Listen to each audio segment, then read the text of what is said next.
Welcome to my free series of leadership and ritual facilitation videos. You can donate to help me offer more of these classes and write on these topics. There's more information in the video details below. For those of us without louder voices, you suggested maybe using a double or triple ring of people.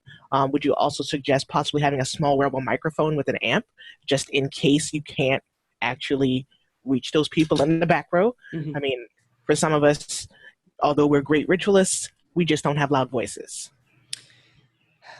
I'm of two minds on the microphone thing. If it's indoors and you have the tech, you could do a microphone. I don't want to recommend that as a go-to. Like, that's kind of a last resort in my opinion. And the reason is there's kind of there's an anachronism kind of a thing. So it's my mentors used to call it being timeless. You want to use timeless language. You want to wear timeless clothing. And part of it is if you're wearing a T-shirt with like a sports team logo or something on while you're facilitating a ritual and you have your tennis shoes on, people are looking at you and they're remembering we're just a bunch of people in a room looking like doofuses. It's harder for them to cut loose and relax and really go into that altered state. That's why I sometimes refer to ritual as architecture. Like, if you think of ritual, if you think of sacred architecture, like a cathedral, you have your kind of outer court of the cathedral and the courtyard, and then there's the approach and stairs, and then there's the big outer doors, and then you go in, and there's precincts and layers. And so it's, you're in this, the word I often use is temenos. You're in the sacred space, you're in the sacred time, you're transitioning into that headspace. And when we have more modern things around us, it reminds us that if I'm trying to get people singing, dancing, it's just going to remind them that it's just going to keep them back going up into mundane headspace. So I want to try and remove as many distractions like that as I can.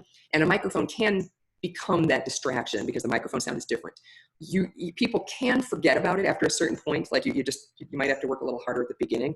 The place where it would be really challenging, well, there's the technical challenges. Like, if things go wrong with the microphone, your ritual is going to, your energy is just going to drop, because, if you end up with some sound issues or one of the mics drops out, so that's another layer of issues with using microphone sound, is that the potential for disaster is higher if you're counting on that. So assuming it all goes well, assuming you have the right tech people and the right equipment, and you're doing this and you're skilled with it, you absolutely could.